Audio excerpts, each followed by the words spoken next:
Добро пожаловать в волшебный мир московские гуппи.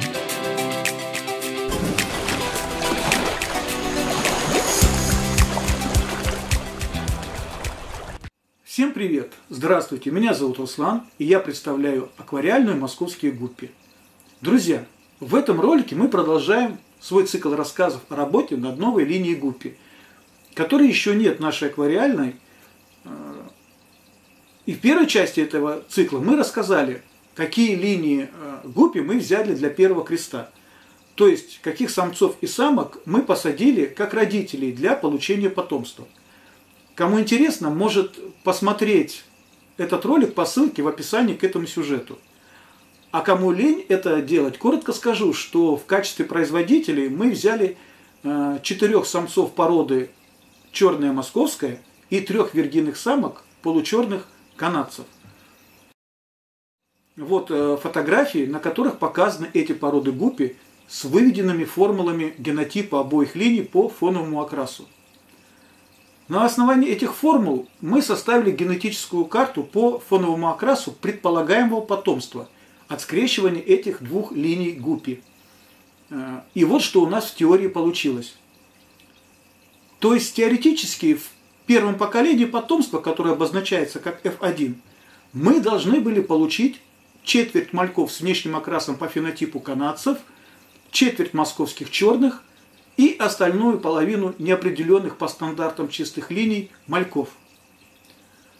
Это в теории. А что же произошло на практике?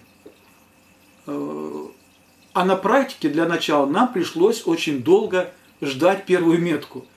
Многие привыкли думать, что вот посадил самцов и самок гуппи в один аквариум и максимум через месяц собирай мальков. Этот стереотип, который очень часто не имеет ничего общего с практикой разведения гуппи. Например, у нас был такой случай в работе с гуппями, когда от семейства с 3 самками и самцами мы не могли получить потомство в течение 6 месяцев. И когда уже казалось, что толку от этого эксперимента у нас не будет, то наконец-то только одна из самок соблаговолила наконец разродиться и принести нам первых мальков. Вот. Ну, в этот раз так долго нам ждать не пришлось, но все равно первую метку мы получили только к концу 2-го месяца, после того, как мы посадили вместе самцов с самками. И, наконец, когда эти мальки подросли, и мы уже стали различать их окрас, нас ждало практически полное разочарование. Но сначала давайте вернемся к теории. Помните, я вам говорил, что в первом потомстве, согласно формулам генотипа скрещенных особей, мы должны были увидеть четверть черных москвичей и четверть канадцев и остальных мальков смешанных форм. Так вот, по факту в метке не оказалось ни одного самца-москвича. Получерных канадцев, но не чистых по фенотипу, было абсолютное большинство. А вот среди самцов смешанного окраса, таких, которые нам нужны были для дальнейшей работы, не оказалось ни одного нужного нам самца.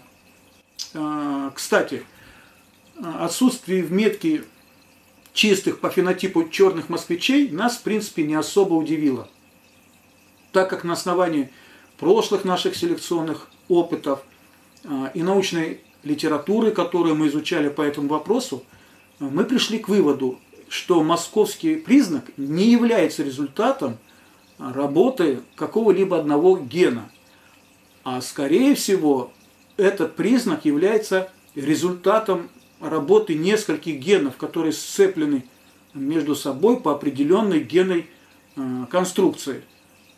То есть образуют мозаику генов. Вот. И, соответственно, выпадение из этой мозаики определенного гена или генов ведет к потере этого признака. Поэтому, в принципе, для нас это был ожидаемый результат.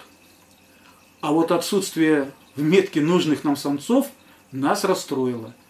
Ведь именно с ними мы связывали свои надежды на продолжение работы над новой линией гуппи. Но на тот момент 2 другие самки из этого семейства тоже принесли своих мальков, и мы решили продолжить свой эксперимент, дождавшись когда они подрастут. И в этот раз нам повезло. Вот такие самцы нам нужны были, чтобы продолжить работу. Здесь мы видим корпус, практически полностью закрашенный в черный цвет, и грязно-голубой цвет хвостового плавника. В общем, то, что нам нужно было. И на этом видео этому самцу 2 месяца. Таких самцов в этих метках оказалось несколько штук. Ну, а теперь я расскажу, что мы будем делать дальше. А дальше мы берем этих самцов и сажаем в аквариум для производителей. И подсаживаем к ним их сестренок, а также виргинных девственных самок черной московской. Самок красное кружево, лейс, и красной черноголовки, Red Metal Lace. В качестве основного результата эксперимента нам очень важно будет получить потомство от самок Lace и Metal Lace. А вот потомство от московских черных и сестренок этих самцов нам интересно в первую очередь с точки зрения нашего любопытства. Что же из этого выйдет? Вот, в этом месте я позволю себе небольшое отступление. Вот смотрите, мы начали этот эксперимент 5 месяцев назад. И только сейчас начинаем работу по получению второго потомства гуппи. А при этом нам уже пришлось освободить под эту работу 5 аквариумов. А когда мы начнем получать потомство уже от этих самок, нам придется пустить в эту работу еще около 6 аквариумов. А всего, по нашим подсчетам, в процессе этого эксперимента будут задействовано примерно 22 аквариума. И это как минимум на 18 месяцев работы. Вот когда анализируешь все затраты на корм, воду, электричество, свое рабочее время и в конце концов упущенную выгоду от того, что эти аквариумы были выведены из коммерческого оборота на все это время, то получается весьма крупная шестизначная сумма. И потом сидишь такой и думаешь, а за сколько же продавать такую рыбу? Если, конечно, она еще и получится, что тоже не факт. И вот мы не находим себе ответа на этот вопрос. Именно по этой причине мы не продаем чистых линий селекционных самок таких пород, как красная московская, голубая трава, желтая черноголовка, драконы. А некоторых мы вообще не готовы продавать, даже в варианте для домашнего аквариума. Тогда вы можете задать вполне логичный вопрос. А зачем вы тратите свое время на рыбу, которую потом не хотите продавать?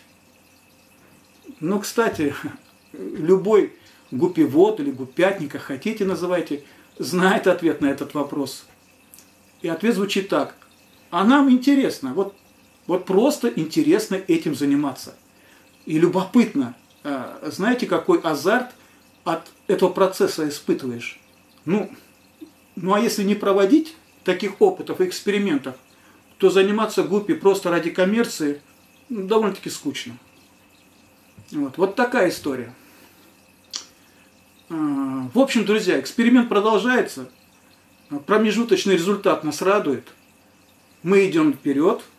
Как только нам будет что сказать вам по результатам второго креста, мы вам об этом обязательно расскажем. Теперь, надеюсь, вы понимаете, что это случится не раньше, чем через 3-4 месяца. На этом я заканчиваю. Если вам понравился этот ролик, ставьте лайки, комментируйте и подписывайтесь на наши каналы и группы в социальных сетях. Всего вам доброго и до новых встреч. Если вам было интересно и вы хотите узнать больше о волшебном мире гуппи, рекомендуем вам посетить наш сайт moscowguppy.ru.